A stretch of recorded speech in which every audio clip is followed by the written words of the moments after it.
Hello everyone, good evening, good morning, good afternoon, depending on where you are. How's everyone doing?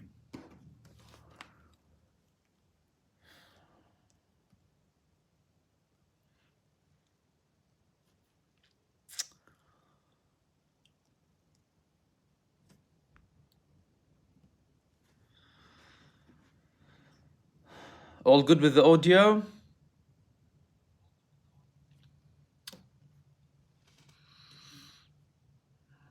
Excellent, so far so good. We've had people disrupting us for the past few videos thinking they can stop us and our message, but they won't. So if we get disrupted in this live stream, I'll post another link.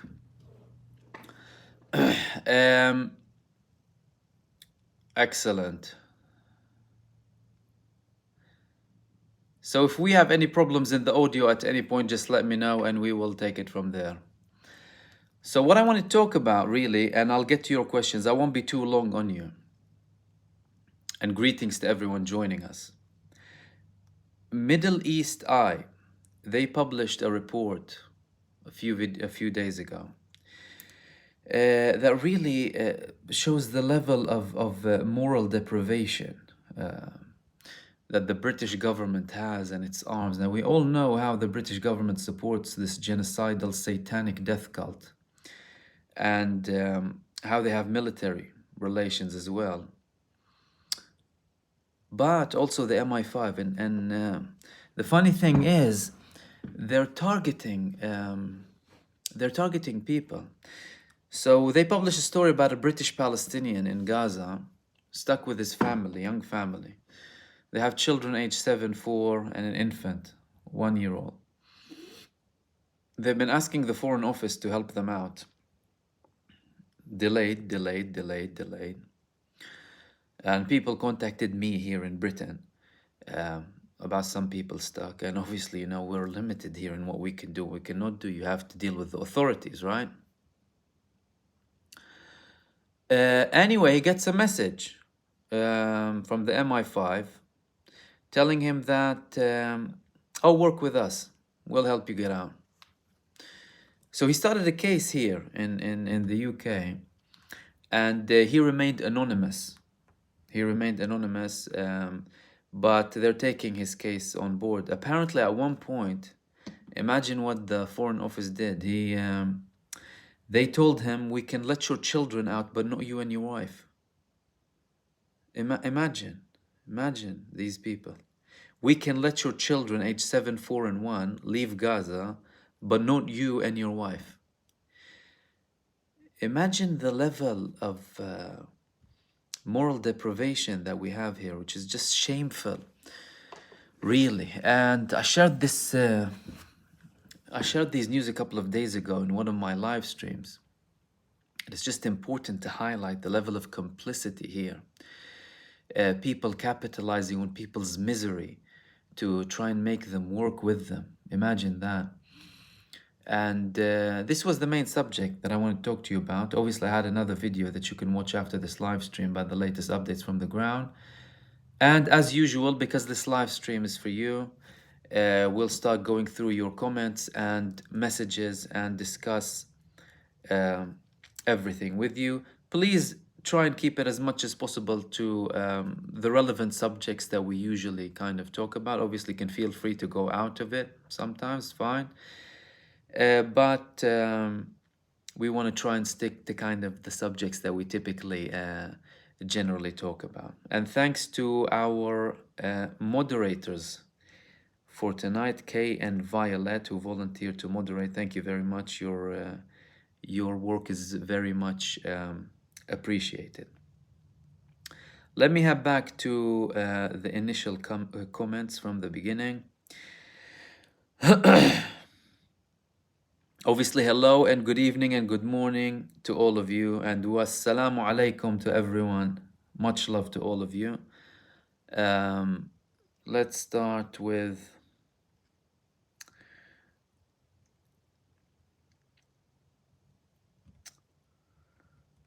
okay, Dr. Ahmad Taj Al Sir Kandura. Why is Syria's Bashar al Assad playing a blind eye to everything that's happening in Gaza, considering that he's an ally of Iran? Also, what is the chances of Iraqi army starting military action? Interesting. Well, Bashar al-Assad has been stuck in this civil war situation for almost 13 years. And it's such a complicated situation because in Syria you had genuine internal interests that deal with human rights and, equality, democracy, all of these things. At the same time, you have people who want to collapse the Syrian state, like they collapsed Iraq previously, and they want to collapse other states as well. Patricia, thank you so much, dear, for your super. Thanks. He didn't stop, and obviously it made a bit of a kerfuffle between him and Hamas. They took them out of Syria. So, but he continued his alliance with Iran and Hezbollah, obviously, and relations with Hamas gradually went back because Hamas took a position of we were not going to say we just only support the government or only support the people. They released a statement back then saying that we support the people's hopes for freedom and democracy, and we support the government's position in trying to reach it. But obviously back then that wasn't enough. They cut ties with them for a while. They went back. But going back to your question, I just like to give a bit of a background when you ask questions to hopefully elaborate a bit more. You have foreign bases in Syria, US foreign bases. The Russians are there. Many other countries are. They have problem with the Kurds. They have some sectarian problems in certain areas. And obviously foreign forces try and capitalize on that. And they've been keeping Syria busy for a very long time. So the Syrian army intervening, obviously after it's been so exhausted from all of this, I don't know how effective it is. Saying that Syria still plays a very active role when it comes to the resistance. That's why you have so many people being assassinated in Syria. Why are they assassinated? What are they doing? Obviously something that Israel doesn't like. So that's why. Iraqi army officially, I'm not sure. I don't think so. They have enough military movements, resistance groups that are heavily armed, by the way, and we haven't seen the end of it, that are able to participate. So I hope that elaborates. FP, is Cameron serious about a two-state solution, or is he just paying lip service to appease the Arab League? David Cameron is a corrupt politician. Career politician like everyone else. He said he wanted to be the foreign secretary in Britain because he was bored shitless, excuse me for the word, but he said that. But this is why he became a foreign minister. What are you expecting from David Cameron, right? Plus, the problem is with all of these politicians who even talk about a two-state solution, they're still talking about things. They still think what they repeat is actually genuine or implementable, right? A two-state solution, the general rhetoric, at the same time, continuing to support Israel. And they will tell you, I've challenged or I questioned Israel's actions in Gaza. So there is no dispute when you label the Palestinian resistance as a terrorist organization. But when it comes to a genocidal, satanic death cult committing an ethnic cleansing campaign and a mass genocide, the biggest in the 21st century, killing over 12,000 children, doing all of this damage in Gaza, you question them. Wow, what action, David Cameron. Thank you so much.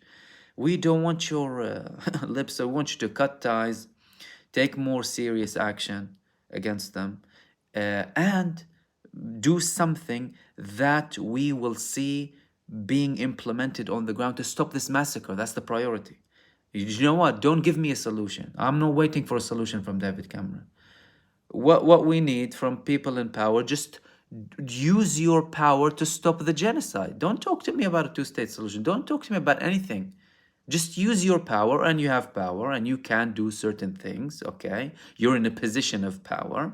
Yeah, you can argue that he's a puppet, he's a front, and if he does take action, someone will expel him, boot him, and bring someone else. I know that. But technically, right, you're in a position of power. We live in a country where there's law, right?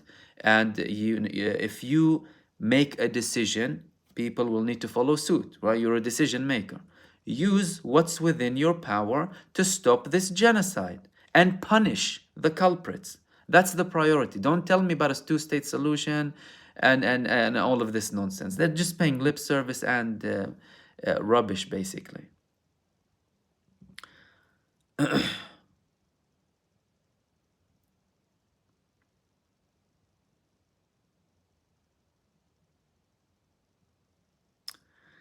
Okay.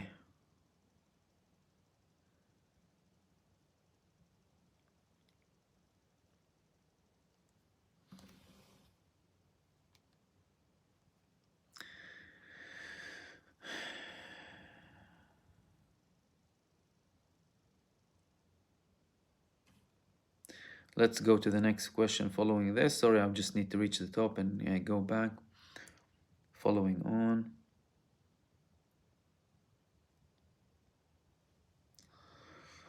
Um,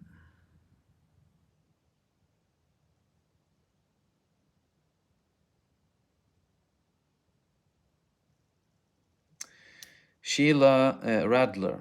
How will they get the war criminals to actually go to tribunal?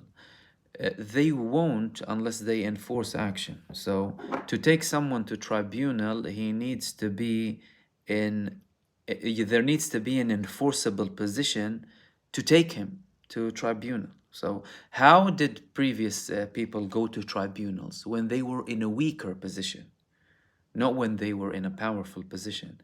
The problem is Netanyahu is still in a powerful position and he's still being enabled. That's why we weren't expecting much from the ICJ.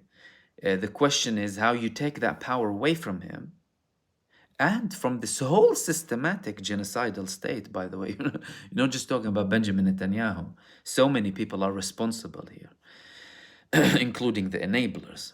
And only then will you be able to take action, in courts. But as long as the person has power and people, follow him and enable him, you're not going to see that.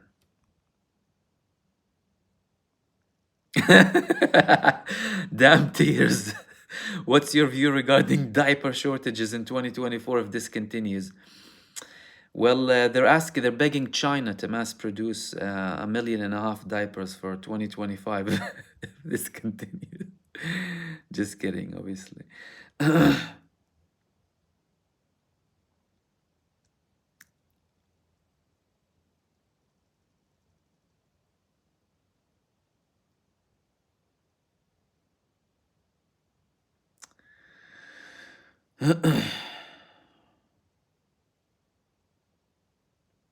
Kyle Lynch, I don't think that's off topic, your question, by the way. If you're a teacher. Sorry, off topic, but I gave a presentation at school about Israeli oppression and asked who knew two territories of Palestine only 3 out of 13 years. Because in the UK, they used to teach the Israeli-Palestinian conflict up to like 20, 30 years ago. They stopped it. Because obviously, right, if you teach it to anyone, it's obvious, right? But your work is great. And this just highlights how the younger generations are detached from this. Like, if let me give you an example about my viewers, for example. The vast majority of my viewers are over 55. The vast majority, like 48%. A bit less. Now, the younger generation is slowing. That's just my personal audience, right? When it comes to 17 to 24-year-olds, single digit, it grows with like over 10%, 25 to 35, and then increases. But it's really important to show that to the younger generation because you don't want them to be detached from reality. And you also don't want them to be softies to harsh realities of the world that we're living in. Because sometimes I think, People just want to bring up a new generation of like snowflakes, people who don't see things as they are, who cannot challenge things and, take back. And it's important for people to know there are things that are bad in this world, right? And how do you go about it? Are we going to cry because the world is evil, or what action can we take to prevent it? What is the alternative? What is a good thing to happen? And open it in like an inquisitive way with them. So I congratulate you for your work. Sayyid Mahmoud, do you think UAE and Saudi will now change their stance towards Israel now that Israel has started its invasion into Rafah? I do not anticipate great change from the UAE and Saudi Arabia. I mean, look, things happen behind curtains, right? Saudi Arabia generally doesn't like to talk too much, and clearly there are tensions with the UAE as well. Like Benjamin Netanyahu, he asked the Mohammed bin Zayed a couple of just over a month ago, I think. They were banning Palestinians from the West Bank to go and work in Israel. Usually they'll give lots of permits for Palestinians from the West Bank to go and work in Israel. He was like, we don't want to give them permits, we want to keep them in the West Bank. Can you pay for them? Imagine how rude he is. And he just made a peace treaty with him not long ago. And Mohammed bin Zayed told him, go ask Zelensky to give you the money. And this was reported on mainstream media. Peter Larson, there is no two-state solution. There is a state for Israel and a promise for the Palestinians. Interesting. Yeah, I mean, two states, look, they're talking and, they're doing lots of stuff, but you have a side that's not willing to compromise in the form of Israel. How are we going to reach? How are you going to reach peace with people who are unwilling to reach peace, right? And obviously, that's if you want a temporary solution for a certain amount of time. And it's not something that I propose because I think it's realistic and detached, non-realistic and detached from reality. What we needed is a dismantling of apartheid, of the colonialist entity, and dismantle the regime of Jewish and racial supremacy in Israel to make everyone equal rights, implement justice, freedom, liberty, so that Israelis and Palestinians can live in peace. Those who don't like it, ma'a salama. Go somewhere, live somewhere else, or go to an island and implement supremacy on yourselves.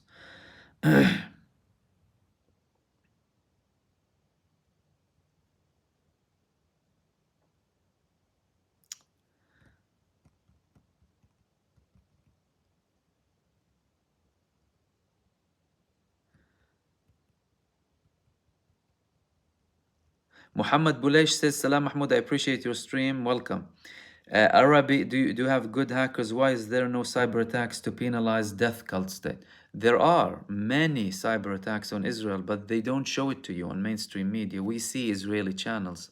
Israeli mainstream live television has been attacked by hackers from all across the world during this war, posting videos and images of Abu Ubaidah, sending threatening messages, sending messages of the resistance on live Israeli television during peak hours in the evening.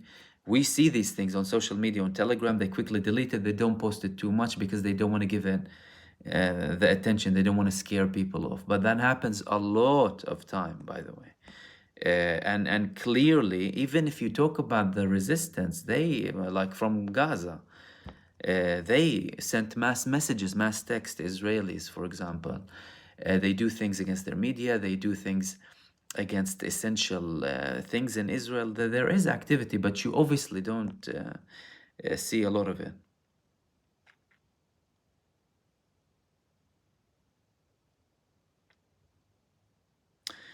Sheila Radler, question: when Netanyahu is charged with crimes, how would they force him to court? I hope I elaborated in my previous question that you cannot enforce it when they're still in power. They need to take the power off him, or take him off power. And you need to question everyone else that's complicit in this genocide, not just Benjamin Netanyahu. The enablers, those everyone else responsible. Deep 007, does Lebanon have an army or not? Yes, they do have an army, but nowhere near as strong as Hezbollah. And Hezbollah created their movement to get out of this hegemony of state armies that get their legitimacy from this system that the US controls. Really, that's why you see them participating, Ansarullah, the Houthis in Yemen participating, the Iraqi resistance participating, people who don't fall into the category of or fall under what they label as the international law, although we have made several comments about international law and the fact that it's only implemented on the people that the US wants it to be implemented on. International law is not implemented on the US. The biggest war criminals in the 21st century are the US and the UK. They killed the biggest numbers of people in Afghanistan and Iraq. What's with them? Does international law apply to them? Wars, crimes against humanity? I'm talking about obviously the governments and the people in charge. No. Tony Blair came back to Britain. He received a knighthood, honored for his mass killing. And in the US, people who committed all of these wars. Don't forget Iraq, please, and don't forget Afghanistan, and don't forget Guantanamo Bay full of people who did nothing. And the criminals are walking and roaming freely and joking about it and laughing about everything.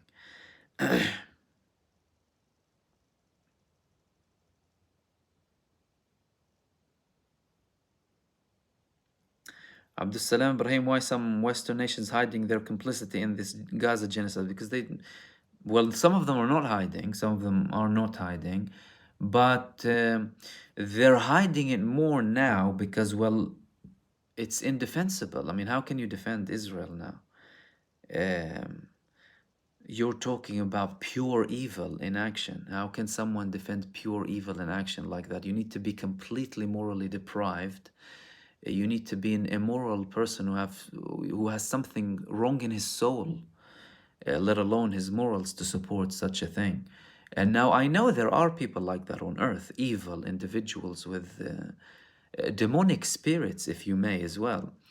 But it's been increasingly more and more difficult to support Israel for what it does because it's so visible to everyone now. Nasser Nasiri, what does the IDF do with the stolen corpse? They steal bodies to steal organs, and they have a skin bank, apparently the largest in the world in Israel, and they regularly steal organs, sometimes from prisoners, like many people who had their relatives before this war even, forget about this war. Someone killed for, I don't know, something happened, someone was killed or someone died in prison, they'll go back with their bodies open and stitched, and they wouldn't elaborate as to why it was open when there was no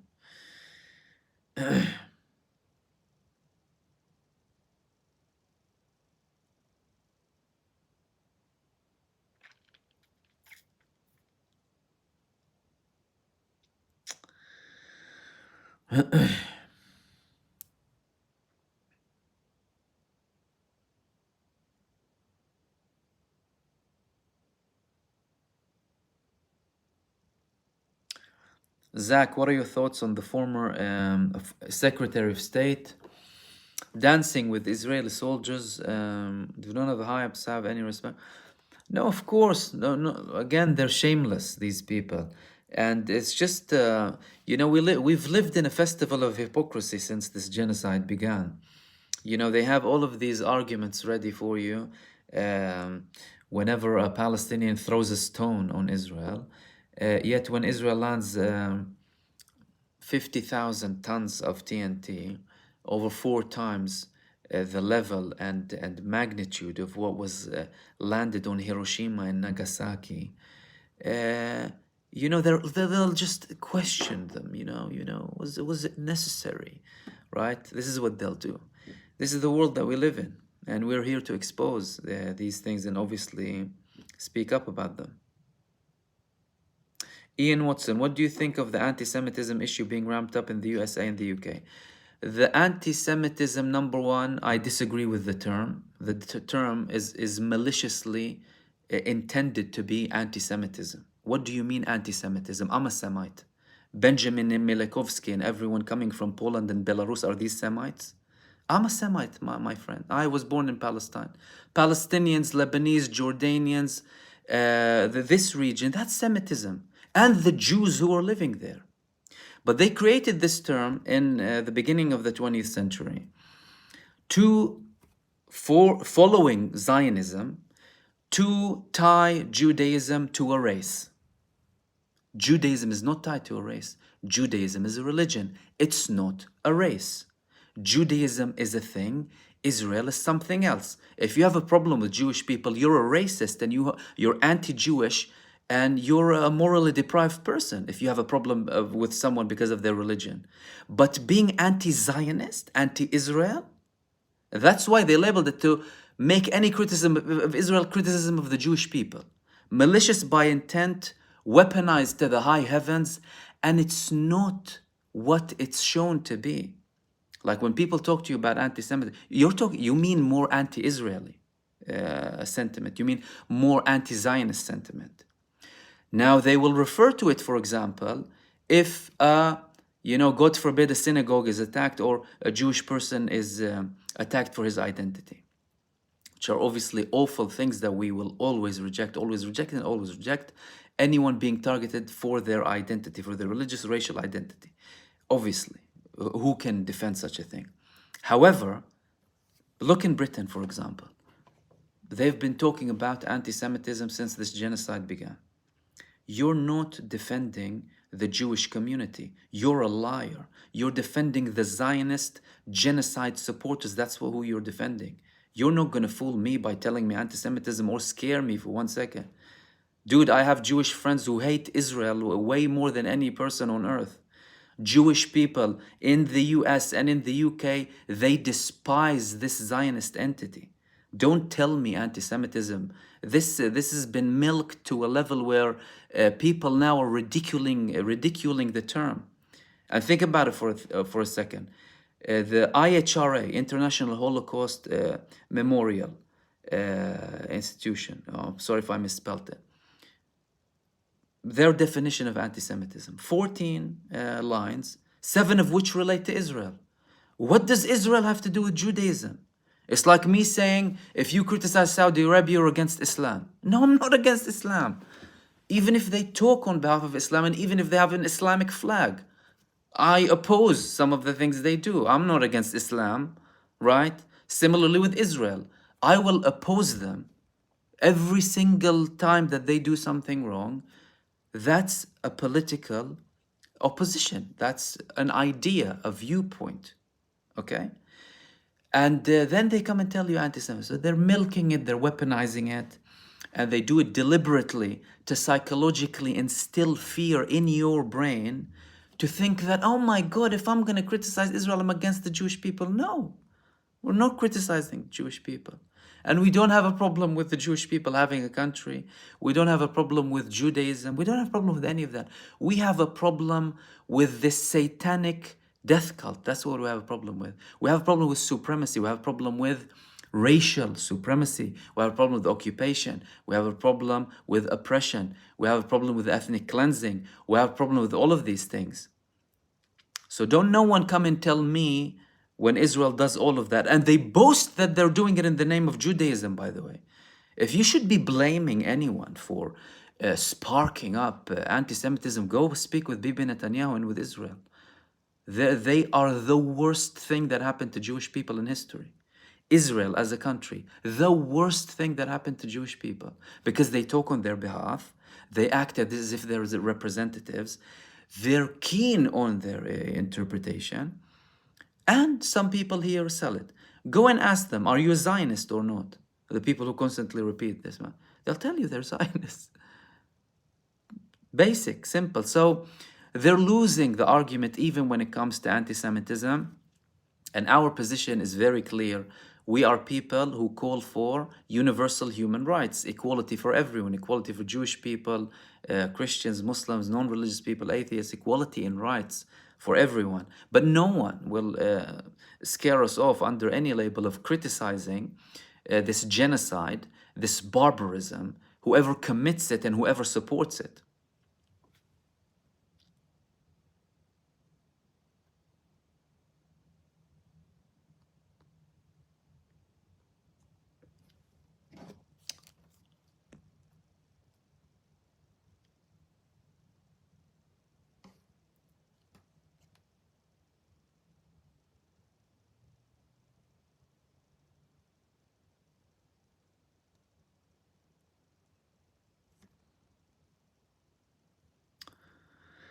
Okay, let's go on to the next questions.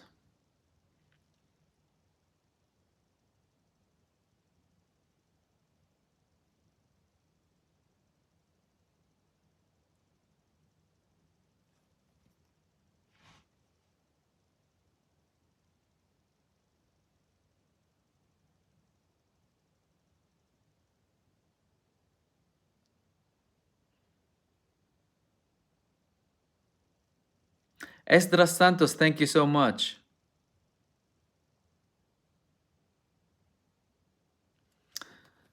Okay.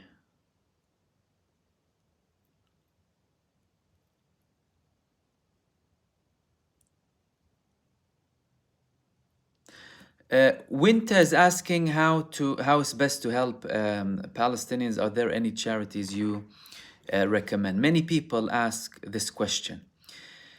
Now, with regards to charities, you need to do due diligence when it comes to this. So check the charities registered, check their transparency, know they're legit, make sure everything they do is okay, and only then support them. Beware of people who act as something, who are not verified, who try and emotionally kind of drag you into stuff, because there's lots of them online. So make sure they're registered in your country, they do the work, you see them on the ground, all of these things.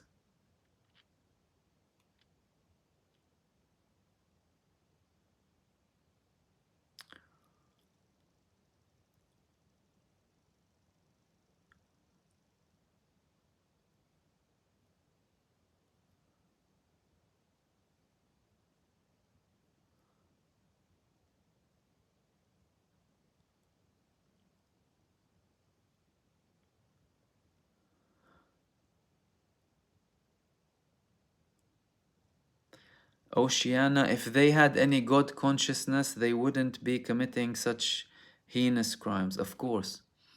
How can anyone claim they're godly or they're humane or whatever it is and commit such a crime, really? But again, this shows how they use the Jewish religion as a front.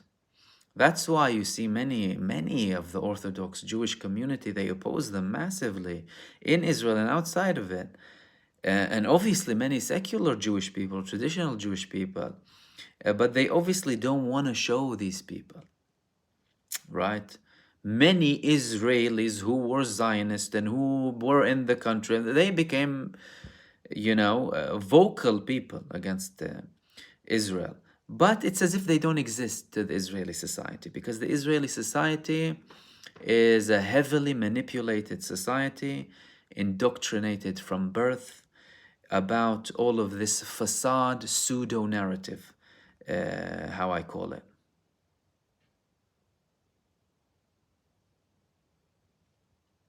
Red Gorilla, thank you so much for your super. Red Gorilla is asking, has Egypt succumbed to Israel's pressures? Are there Palestinians being sent to Sinai? I saw a report yesterday that Egyptians contractor is building a camp. Look, we can't say that Egypt submitted to Israel pressure. Now, Egypt, they have actions in Rafah ever since the beginning, and they're treating some Palestinians in Rafah. However, all of that, from the Egyptian perspective, need to be in limited quantities, because they don't want to reach a level where they give a sign to Israel that, look, hey, presto, you can send everyone. We'll take care of them, and Israel will push even further, because Egypt knows very well Israel's plans to ethnically cleanse the Palestinians from Gaza. They know that very well. With regards to what they're building, Israel is asking them to build. What they've built is an additional barrier behind the initial barrier, because they know that Israel might go and bomb it, and they want to have something in place. what's being spoken about is sheltering certain Palestinian refugees to the east of the Palestinian Rafah side, so that Israel, if in case Israel continues this act in Rafah. But you need to remember there were many threats from Egypt with regards to the operation itself, and it reached a stage where they even said we can be suspending the peace treaty. Sandy, also, thank you so much. What do you see a realistic resolution to the war? Well, firstly, Sandy, it's a good question. Obviously, many people ask that. And I think to establish that question, we need to establish just how bad things are for Israel. And things are really bad. Like many people in Israel already say, this is the worst time in the history of the state of Israel. This is worse than the 1973 war. This is the worst than independence. This is worse than many things. So we need to understand Israel is at its most tough, its most challenging part in history. Very, very challenging, very tense situation. And what they do from here will paint the image of what we're going to get later on. So if by some sort of a miracle something happens and Israeli leaders come and say, look, we want to reach a solution, because there's something that I want to talk to you about, by the way, which is a plan. Hopefully I'll talk about it tomorrow in more detail. A US plan behind Israel's back. It was for a two-state solution, and some in the Israeli government are not happy, but others, think it's at least something. However, if by some sort of magic, and I'm not expecting that because it doesn't look like we're reaching that stage, but something happens, either Netanyahu magically stops being a stubborn psychopath, or someone else comes in, or they have an early election, someone else comes in who is no less genocidal than Benjamin Netanyahu, but has just a little bit more reason and rationale. They come in, they say, okay, we will go ahead with the temporary ceasefire. It won't be the greatest deal for us. We need to acknowledge that Hamas will remain in Gaza. We have a reality to deal with. It's not the nicest reality, but we have to deal with it. Let's make a deal. Let's withdraw. And we can potentially talk about the West Bank too. This happens. This slowly starts to build momentum of we can talk. Okay, we can talk. We can discuss. We can give this and that. All right?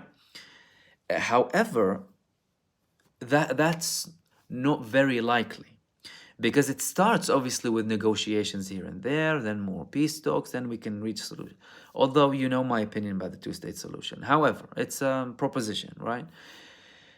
The problem with Israel now is you have a prime minister who's saying, I will not allow a Palestinian state. I want complete ultimate security or control from anything to the west of the Jordan River, which is the whole of the Palestinian historical territory.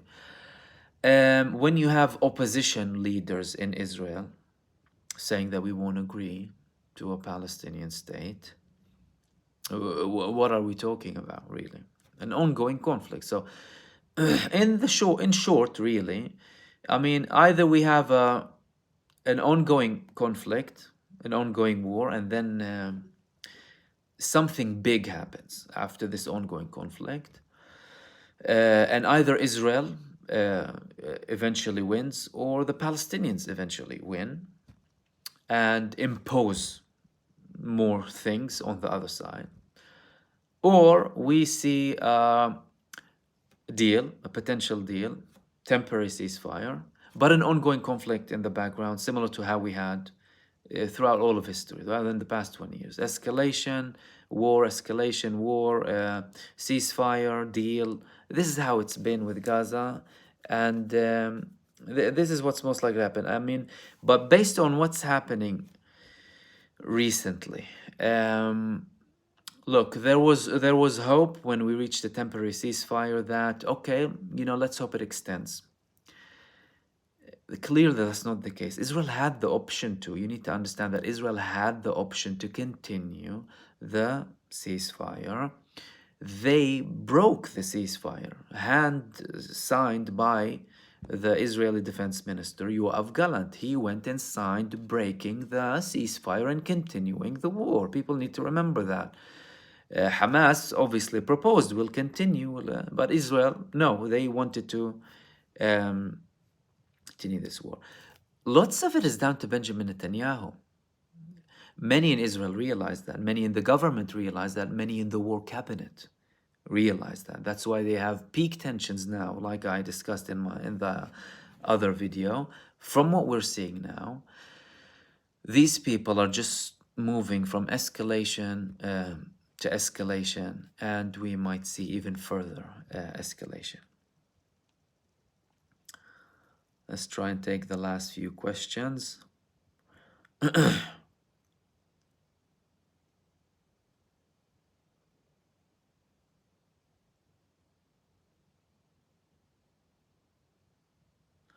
John Klein is saying, I'm an atheist and even my heart is bleeding over this disgusting genocide.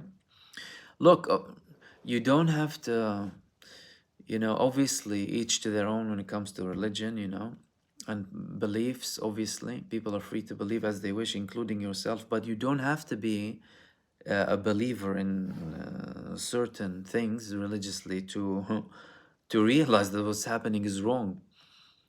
I mean, any person with a functioning moral compass, basic decency and integrity will realize that what's happening is wrong.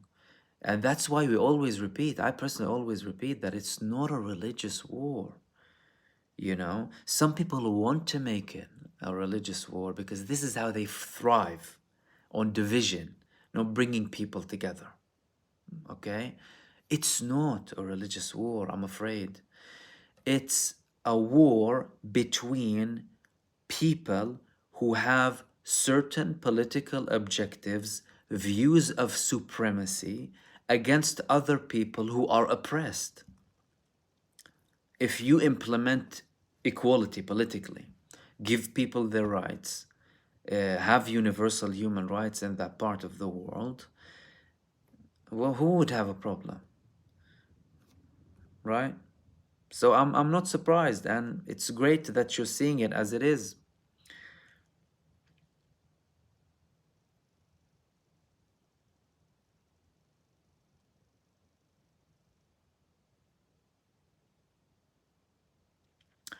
Zach, what are your thoughts about the IDF Army spokesman saying that the recent operations at Nasser Hospital were a limited and precise operation?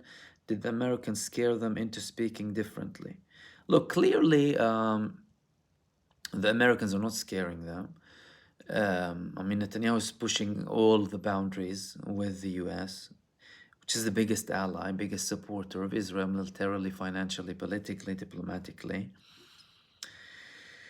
But the main thing when it comes to Israeli officials is not to believe anything unless it's verified elsewhere. Why? Because they're pathological liars. As a matter of fact, they're ultra hyper pathological liars. Because the scientific term of a pathological liar is someone who lies 5 times a day for a consecutive 6 months. You have a country that's been lying 1,000 times a day for over 100 years. So they take the description of a pathological liar to a different level, really. But regarding him saying that targeted specific attack, well, what did they do in Al Shifa Hospital? Was that also a targeted attack? They deliberately take down hospitals. Over 30 hospitals out of 36 in Gaza are dysfunctional. The remaining 6 are hardly running. Why is that? Why is there no electricity? Why did they destroy 60% of the civilian buildings, right? All of that to make Gaza non-inhabitable. That's why. That's their whole aim. Not Hamas, no tunnels, no tunnels, no nothing. They have their secret plan that they all obviously sometimes say, right? Some of them, they do us a favor by doing that. Is to ethnically cleanse Gaza. As a matter of fact, the agriculture minister, Avi Dichter in Israel, said, just after this war began, this is the Gaza Nakba. This is the Gaza catastrophe. This is the 2023 Nakba, in reference to the catastrophe that the Palestinians went through in 1948, when 750,000 people were expelled from their villages and homes, during which over 500 villages were destroyed, 1,300 mosques and churches were destroyed, and Zionist settlers took over Palestine. So that's what they want to do in Gaza, and I obviously don't believe them.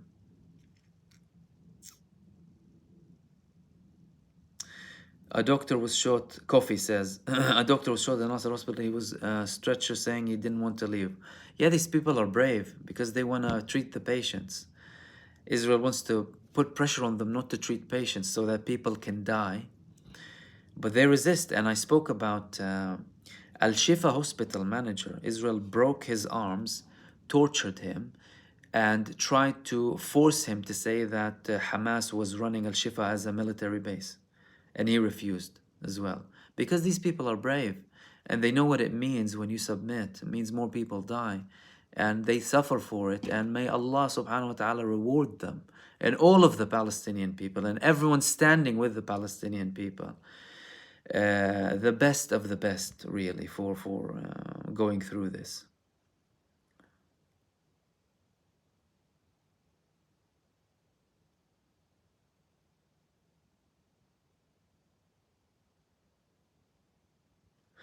Oceana, they talk like they are the only ones with rights and they couldn't care less about anybody else because that's their ideology.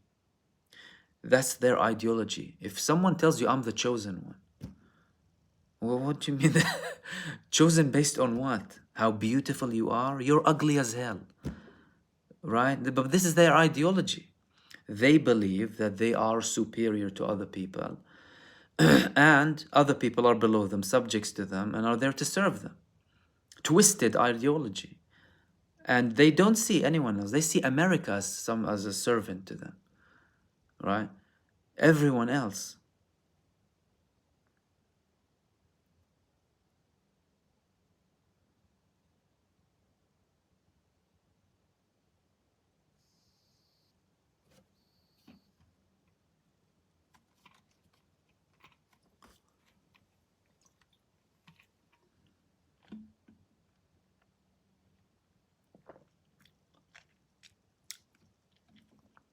Nariman the Khatib. I like the Khatib. I think it's Al Khatib, isn't it? Sorry if I'm wrong. Sorry, I just got here. You might already discuss this, but thoughts on Erdogan and Sisi meeting. Yeah, we spoke in detail about Sisi and Erdogan. It was a historical meeting. Sisi haven't been there for 12 years. He had a really tense situation with Egypt following the military coup. They spoke a lot about strategic ties between them. They set up a strategic council together for the first time in a very long time.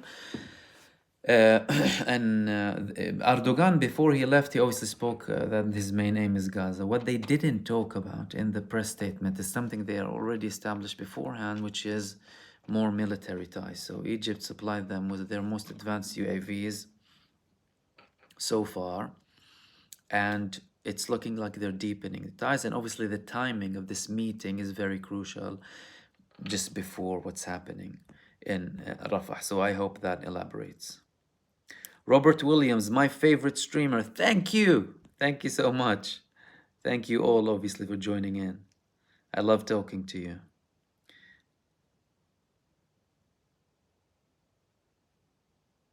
Zaid Said is commenting about the aid going into Jordan and why is it happening, the route from Saudi UAE, because they blocked the Red Sea, obviously the Yemenis. Why is Jordan doing this if half of the Jordan is Palestinian? It's because of the people who are in charge. Let me tell you something. I'm in the UK. I'm in Britain. How many people in Britain think the British government serves them? Someone tell me. How many people in the US think the American government is serving them? Seriously. The same applies with many of these Arab states. They don't serve the people, they don't represent the people, they represent their own interests, their all political, financial, economic interests, their ties, their global ties. Do you know what I mean? And they couldn't care less about the people and what they think. And that's why you're talking about, when you talk about the Israeli-Palestinian conflict, it's really a more global thing against tyranny, against oppressive tyranny, really. It's the people versus very excessive and oppressive power, authoritarianism to say the least, really. And the same applies to Jordan.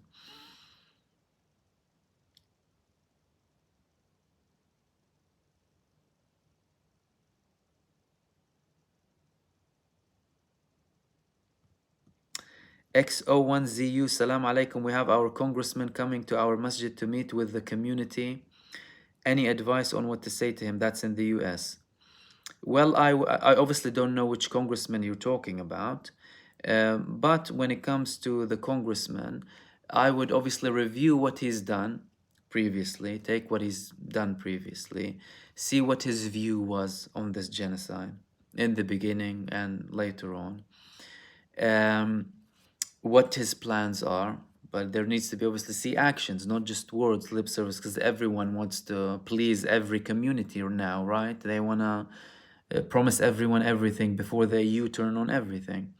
This is why it's important to see the record of these people and only then establish if they are worthy of your vote or not. Because unfortunately, the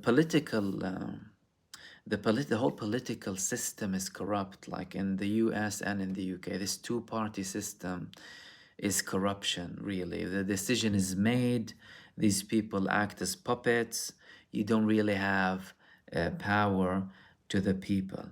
And I'm not saying it in terms of like, a populist manner or whatever it is. We're actually talking about democracy, the things that you talk about, real power to the people, serving the people, their will, their desire, what they want, right? Not just simply controlling them through your media fronts, brainwashing them, and things. But then again, you're talking about enlightening the society, and these people are not interested in an enlightened society.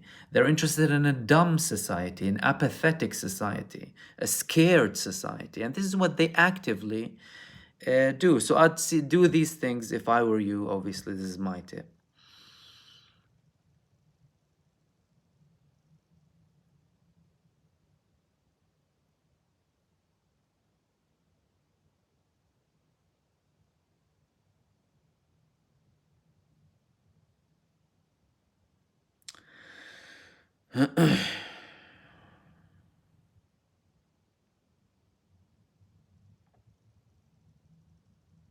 Elisha Thompson, peace from California. Peace back to you and for everyone else from everywhere else.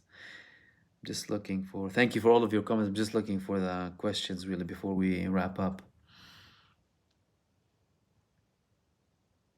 Violet, our moderator, one of our moderators says they spit at Christians in Israel. Yes, they do. You will have some religious communities in Israel, the Jewish religious communities, Zionist, go next to churches, wait for people to go out and spit at them because they consider it to be holy. And many people, but there's videos of them doing that. Some of them will go and break the statues, burn lots of stuff. They'll do a Star of David, right? They'll spray it on a church or a mosque. They'll throw a pig head in a mosque, for example. They do that a lot.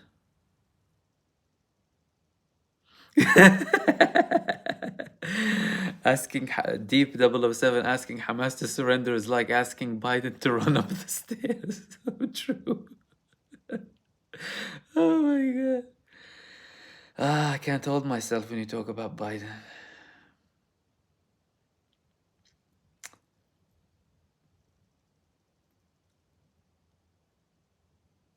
Mm.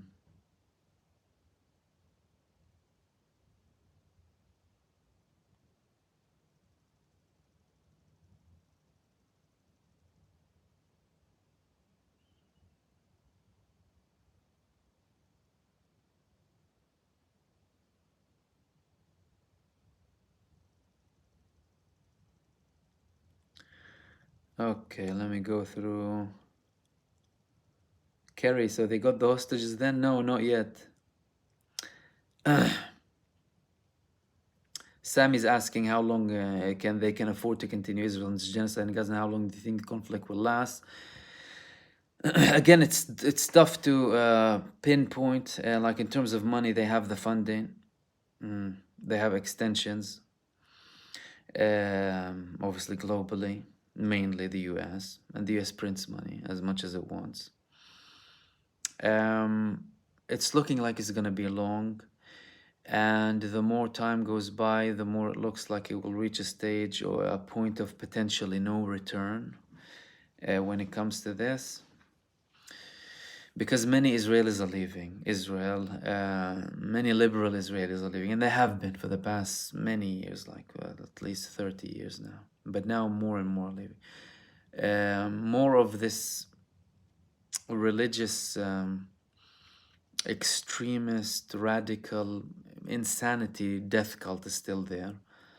And look at Netanyahu. I mean, look at what he's stating. No way backing now. He's not sending delegation to see them. He wants to take control of the whole deal without letting anyone interfere. He's not delegating anything. He's becoming obsessive.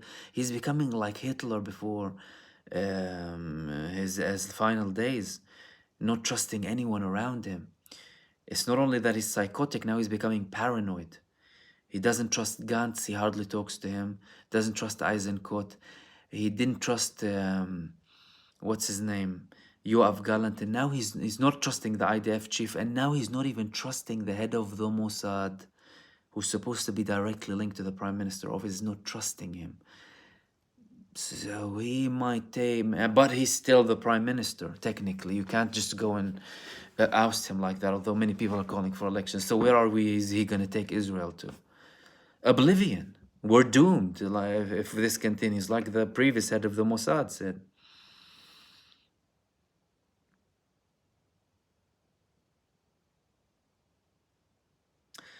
Kirk, welcome, my friend. The corruption in both parties in the US caused me to leave the Democrats for the Green Party, so I'm voting for Jill Stein. Yeah, I mean, I'm not sure about the person you're voting for, but it's typical, right? The two-party system it needs to be eliminated. You need to have alternatives. You need to have a more dynamic, more people representing political system.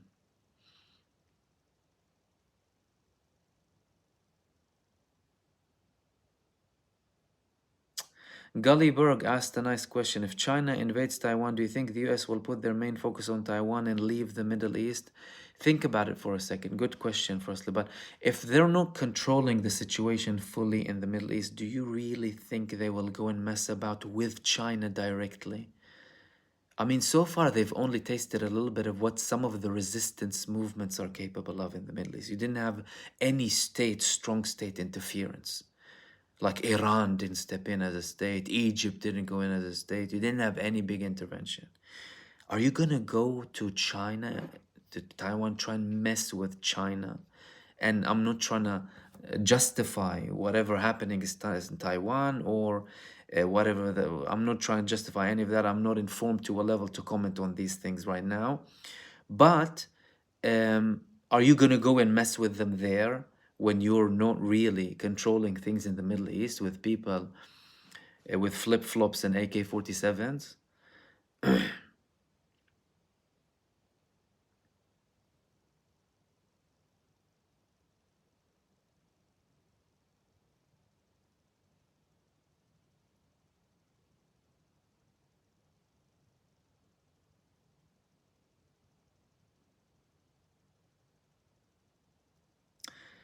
Got Milk got us a nice reference. There are two great criminals of Jewish history, Hitler and Herzel. Hitler wanted to kill the body of the Jews, while Herzel wanted to kill the soul, which is far more important than the body. Rabbi Amnon Yitzhak.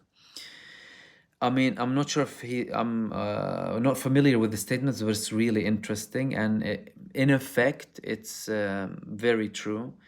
And I mean, you're talking about a person who wasn't really Jewish from his practicing Jew like Herzl, right?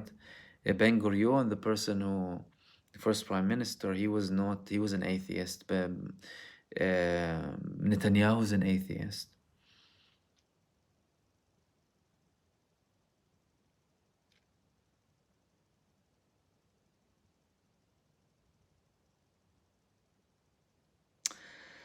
Fatma, I live in Egypt on the sea right now and it's raining so hard all day like I've never seen. This is horrible for the Palestinians. I feel so bad for them. I know. I mean, we constantly remind people that, while we're living, you know, with roofs on our heads, can have a warm shower, and people are living in tents with infants, with newborns who are malnutritioned. It's devastating, really.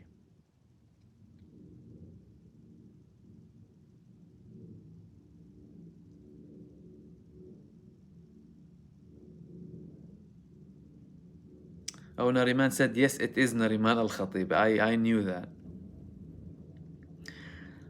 Um,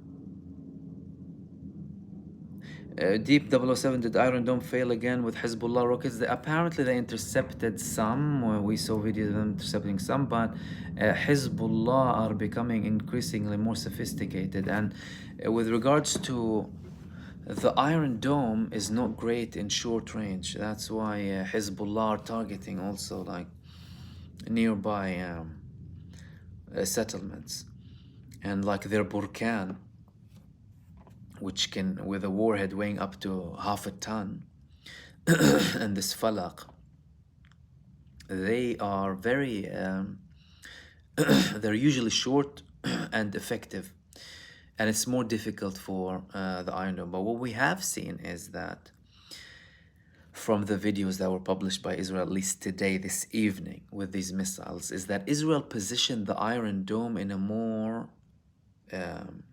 horizontal stance, right? Usually it's like this. Now in Kiraj, so it's as if they're launching missile on Lebanon to try and see, and it looked like they did take some of them down, but there were confirmed landings.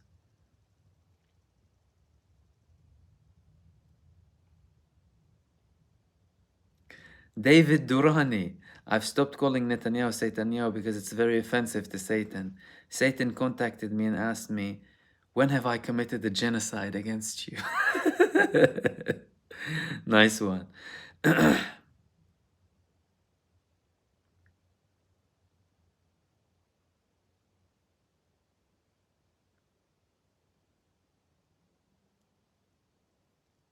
Soul strategy, salam alaikum ya Mahmoud. How much does the evangelical rapture ideology influence events in Palestine? How could right-wing Christians be guided out of their support for Zionism?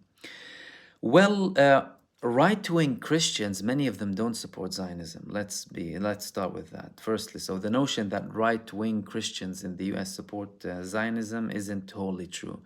Many people who follow me here, many people who speak with me are conservative Christians from America. However, when you talk about the evangelical movement has seen a shift, and they've seen a change with time with regards to their position in Israel. The last poll they did, I read it about just under a year ago, with a younger generation of evangelical Christians in America. They said that their support for Israel is decreasing massively. So there's a shift in that. However, some of the more religious kind of fanatics, they still obviously believe that, because to them they want to bring the Messiah, and he wants the. It's fascinating. Israel is collaborating with them, although he's saying they want to bring the Messiah to either kill the Jews or make them convert. Right? This is the ideology, in short. But how much is it linked to the support for Israel? It's deeper than that. It's deeper than the evangelical movement when it comes to Israel, because it's not solely tied to one group. You're talking about a group of interests that many powerful movements are linked to, and not just one of them.